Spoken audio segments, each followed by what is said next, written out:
The air in the Copa room hung heavy with the scent of expensive perfume, stale cigar smoke, and the promise of a big win.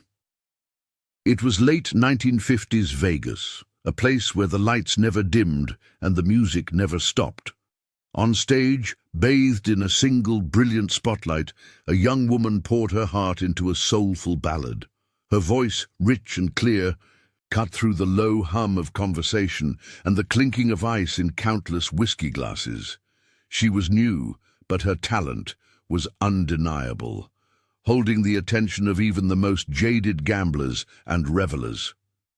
Suddenly, a sharp, disruptive sound sliced through the melody. From a ringside table right up front, a man stood up. Mr. Moretti, the casino owner, was a well-known figure, powerful and unpredictable. He wasn't subtle. With a loud, deliberate snap of his fingers, he gestured dismissively towards the stage. "Sing something decent," he snarled, his voice carrying clearly over the now thinning music, "or get off." The singer faltered. Her voice wavered, a note cracking under the sudden, harsh interruption. Her eyes, wide with shock and humiliation, darted towards the owner, then quickly away, searching for something, anything, to cling to in the blinding light. The vibrant energy she had moments ago radiated from the stage, visibly drained from her. At another table, slightly further back but still with a clear view, Dean Martin was watching. He had been casually sipping his drink, his famous easy smile playing on his lips, enjoying the performance. Now, that smile vanished. Slowly, deliberately, he set his glass down on the crisp white tablecloth. He didn't move to stand, didn't raise his voice or make any sudden movements that would draw attention. His gaze, however, was steady, almost unnerving, as it locked onto Mr. Moretti. The room, which had been a buzzing tapestry of chatter and laughter just moments before, fell into an uneasy hush. People stopped talking mid-sentence, cards froze in mid-deal, the clinking of glasses ceased. Everyone felt the shift, the sudden heavy silence that descended like a velvet curtain. They all knew Mr. Moretti, and they all knew Dean Martin. Moretti, still standing, puffed out his chest, but under Martin's unwavering stare, something shifted in him. His bravado, so loud and clear moments ago, seemed to deflate. He noticeably shrank back into his seat, his eyes flickering away from Martin's intense gaze. The full impact of Martin's silent intervention, the weight of his reputation and presence, was yet to fully unfold. But the initial blow had landed. Some humiliations echo louder than any applause. Dean Martin remained seated, his eyes still fixed on the casino owner, a silent challenge hanging heavy in the smoke-filled air. The room held its breath, wondering what would happen next, what kind of power play was truly unfolding before their very eyes. Before we continue, subscribe to the channel and tell us where you're watching from in the comments. The Las Vegas of the 1950s and 60s was more than just a city. It was a phenomenon, a shimmering mirage in the Nevada desert. Neon lights pierced the endless night, promising fortunes and endless entertainment. This was a place built on dreams and high stakes, where a roll of the dice could change a life forever.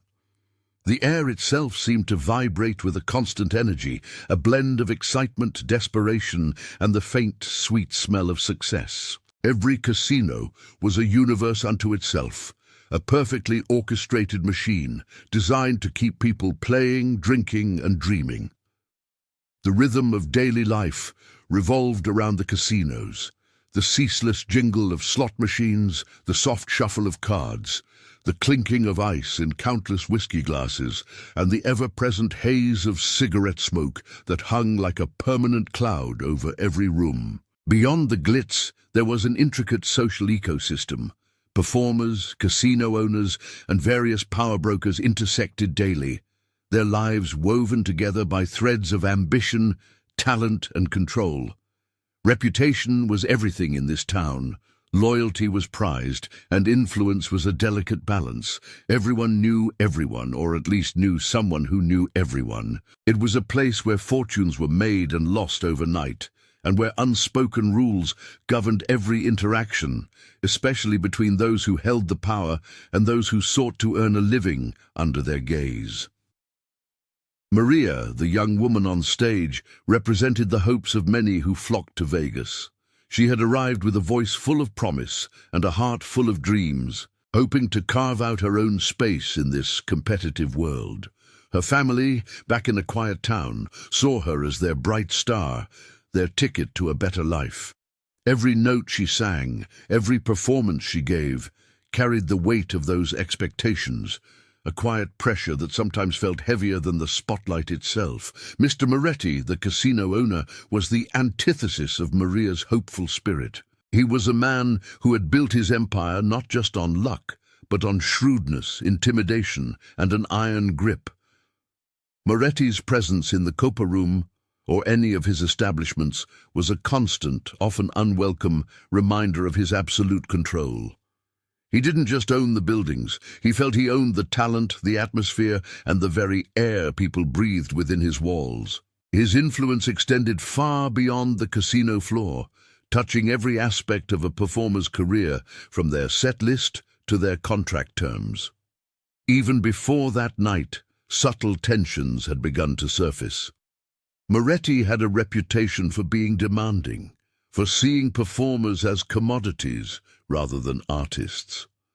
There were whispers in the dressing rooms, hushed conversations among the cocktail waitresses about contracts that mysteriously changed, or performance slots that suddenly disappeared if a performer dared to voice an opinion. Maria, new as she was, had already felt the edges of his control. A suggestion to change a song, a critical look after a performance, these small moments, almost imperceptible to an outsider, were constant reminders of the power dynamic. She was learning, slowly and painfully, that in Moretti's world, talent was a gift, but obedience was a necessity. The stage wasn't just a platform for her voice, it was a battleground for her dignity, setting the stage for the public humiliation that would soon unfold. The relationship between the performers and figures like Moretti had been steadily deteriorating long before that memorable night. It wasn't always grand, dramatic clashes. Often, it was a slow, quiet erosion of trust and respect, a series of small cuts that bled over time. Moretti had a knack for discreet humiliations, tactics that were hard to pin down but impossible to ignore. A performer might find their contract mysteriously shortened after a minor disagreement, perhaps a polite suggestion not to sing a particular song Moretti disliked, or a singer would be forced to change her entire set list, not for artistic reasons, but simply because it suited his current mood or a whim he expressed to his staff. These subtle acts of control often came with whispered comments. If a performer showed too much spirit or dared to question an instruction, rumors would quickly spread through the grapevine, talks of an attitude problem or being difficult to work with. These whispers, seemingly harmless, carried significant weight in the tight-knit Vegas entertainment scene. They could impact future bookings, tarnish a reputation, and slowly chip away at a career before it even had a chance to properly take off. Performers learned quickly that Moretti's displeasure, however subtly expressed, could be a career death sentence. Broken promises were another common thread in Moretti's playbook. He or his managers acting on his behalf would often make grand assurances of career advancement, better pay, or prime performance slots. These promises, dangled like carrots, kept artists hopeful, working harder and swallowing their pride. Yet, more often than not, these grand visions never materialized. Performers would find themselves stuck in the same position, working for the same meager pay, while Moretti moved on to new, fresh faces he could manipulate. This left many feeling used, powerless, and profoundly cynical about the system. The psychological toll of working under such conditions was immense. Stories circulated among the staff and performers about Moretti's unpredictable temper. One day he might be jovial, the next he'd publicly belittle a waiter for a spilled drink, or snap at a stagehand for a minor delay. His general disregard for the emotional well-being of his artists was legendary. He saw them as cogs in his entertainment machine, interchangeable parts rather than individuals with feelings or artistic integrity. The constant fear of his unpredictable outbursts, the need to walk on eggshells, created an environment of pervasive anxiety. Maria, despite her undeniable talent, had already experienced these smaller, more private instances of Moretti's overbearing nature. She'd received a curt note about her stage presence, a dismissive wave from him after a particularly heartfelt ballad, or a snide remark about her choice of dress. Each of these moments, though not public spectacles, had chipped away at her confidence. They made her acutely aware of her precarious position, of the power he held over her dreams. She understood that her dignity was a luxury she might not always be able to afford in this town. This cumulative emotional wear meant that the public humiliation she faced that night was not an isolated incident. It was the culmination of a long history of emotional erosion and power imbalance. It was the moment all those smaller slights, all those broken promises, and all those whispered threats finally exploded into the open. Her dignity, already bruised by countless private battles, was now being openly sacrificed on the altar of Moretti's ego. The stage, once a place of joy and expression, had become a stark reminder of who truly held the power in Las Vegas. The tensions in the casino environment had been building for weeks, an almost unbearable pressure simmering beneath the surface of the glittering facade. The air in the Copa room, usually vibrant with laughter and music, felt charged, thick with unspoken resentments and anxieties long before that fateful night. Backstage, hushed arguments were common.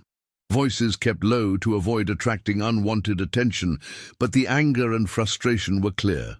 Performers felt increasingly stifled by the rigid demands of management, particularly from figures like Moretti, who saw their artistry as a commodity to be controlled and exploited. Every rehearsal, every performance felt less like an opportunity to shine and more like a tightrope walk over a pit of unknown dangers. The constant pressure to maintain a facade of glamour, to smile and perform flawlessly while battling internal struggles and the whims of powerful men, was exhausting. For many performers, their families back home relied on their success in Las Vegas. This added another layer of pressure, an insidious weight that often pushed them to endure indignities they might otherwise have rejected. The unspoken expectation from relatives, the hopes pinned on their talent, inadvertently added to the emotional burden. Social circles in Vegas were notoriously tight-knit, a web of connections where reputations were built and destroyed with alarming speed. Any perceived slight against a powerful figure like Moretti, even a minor one, could have serious repercussions. It wasn't just about losing a gig. It could mean being blacklisted, ostracized from the very community that was supposed to support them. Performers learned to navigate these treacherous waters with extreme caution, often leading to silent judgments and the painful realization that their dreams were perpetually at the mercy of others.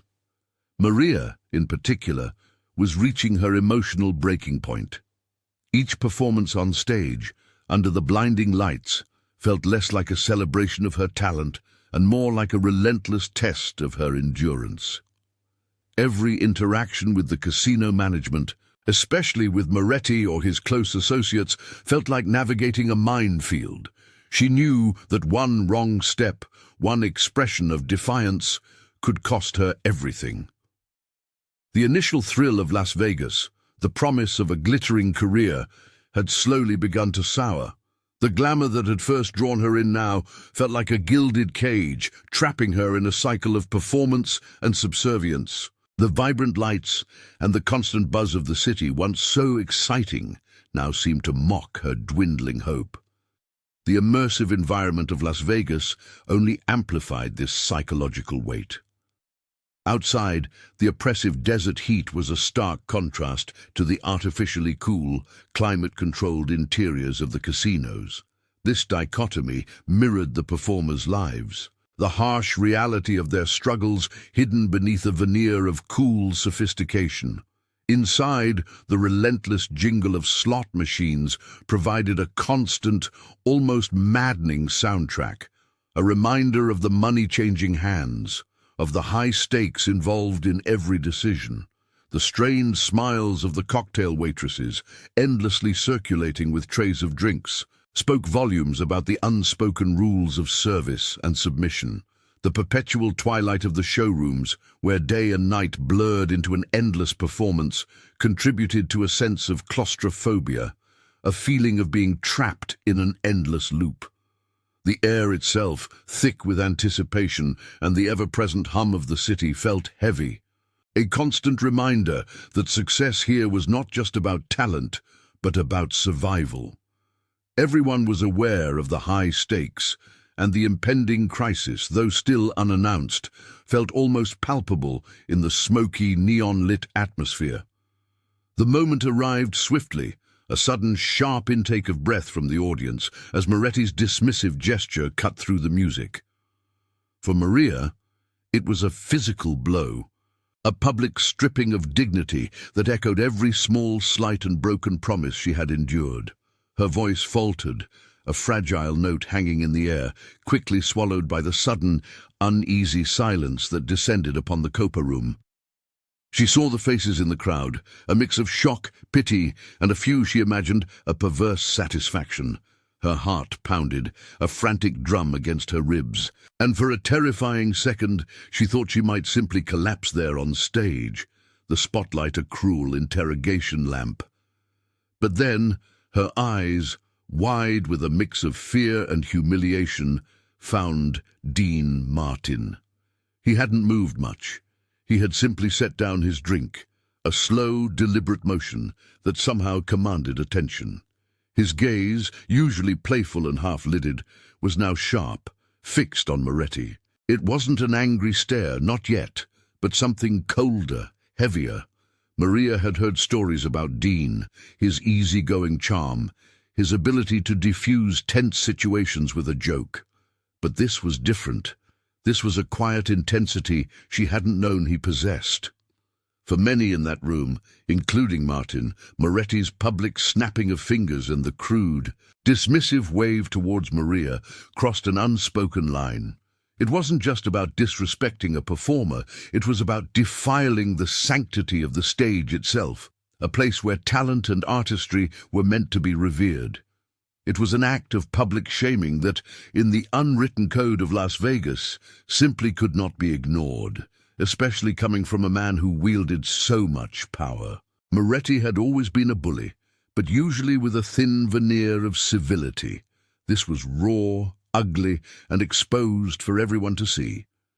The narrative of this moment, as it unfolded in Dean Martin's mind, wasn't an impulsive outburst. It was a calculated, deliberate decision to intervene. He understood the implications of challenging a man like Moretti in his own establishment. The casino owner was connected, influential, and not someone to be crossed lightly. But Martin also understood something deeper, the moral implications of allowing such an act to stand unchallenged. His action wasn't fueled by anger in that moment, but by a profound sense of upholding dignity, not just for Maria, but for every performer who stepped onto those stages, vulnerable and hoping for respect. He wasn't about to let Moretti turn the Copa room into his personal playground for public humiliation. Martin's calm, unwavering stare and the subsequent heavy silence in the room revealed a deeper truth that resonated through the glittering facade of Las Vegas.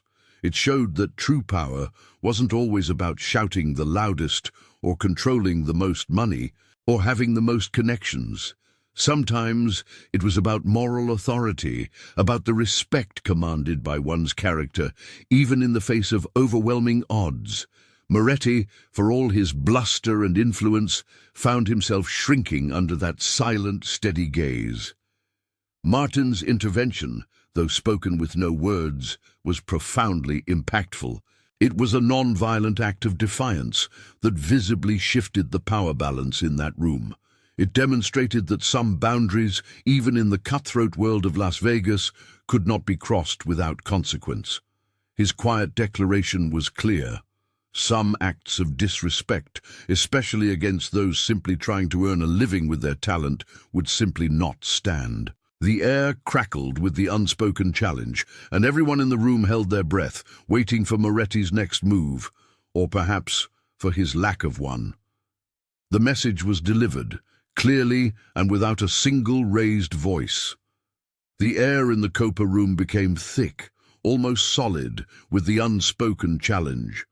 Moretti, for the first time in what felt like forever, found himself on the back foot. His usual sneer faltered, replaced by a flicker of uncertainty. He tried to hold Dean Martin's gaze, but the steady, unwavering intensity of it was too much. Slowly, almost imperceptibly, Moretti's eyes dropped, his bravado crumbling. He looked away, a rare, almost shocking display of concession from the casino owner. A collective, silent breath seemed to exhale across the room. Maria, who had been frozen under the glare of the spotlight, and Moretti's insult, felt a strange surge of renewed strength. The silence that followed Martin's intervention wasn't empty. It was full of a different kind of respect. She took a deep breath, found her starting note and continued her song. Her voice, which had faltered moments before, now carried a quiet resilience. It wasn't defiant, but it was firm, clear. The audience, now fully invested, listened with a new appreciation. When she finished, the applause was genuine, heartfelt, not just for her talent, but for her dignity.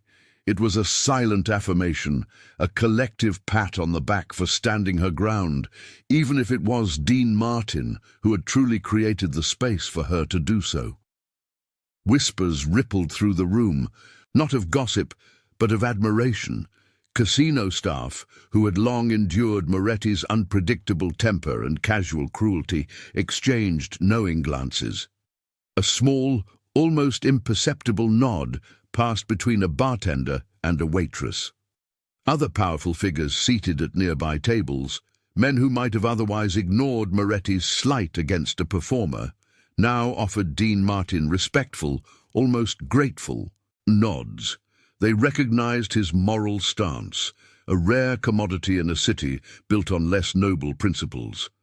Some, wary of Moretti's long reach, discreetly distanced themselves from his table, a subtle shift in the social landscape. The consequence, hinted at earlier, the full weight of Dean Martin's intervention began to unfold. Moretti wasn't physically harmed. There were no dramatic confrontations or public denunciations. Instead, his social and moral standing within the tightly knit Vegas community, particularly among the entertainment elite, took a significant hit. The story of Dean Martin's quiet stand spread quickly through the city's circles, tarnishing Moretti's reputation not as a powerful figure, but as a man lacking grace, class, and respect for the very talent that filled his showrooms.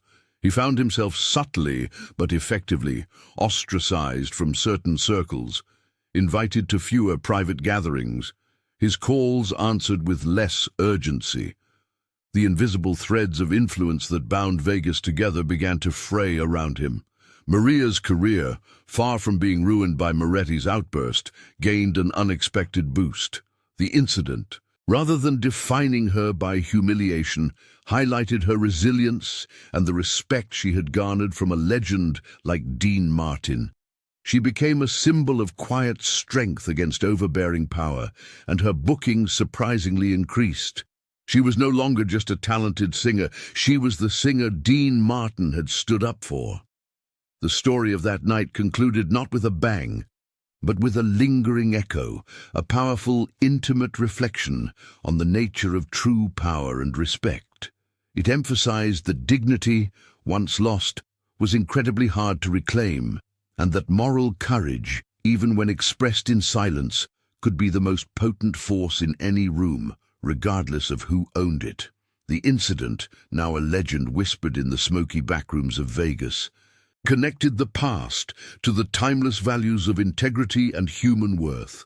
It left a profound sense of reflection on the quiet heroes who stand up for what is right, even in the most dazzling and cutthroat environments. The final words of that story, told and retold, always emphasized the enduring legacy of a moment where a legend chose not to look away.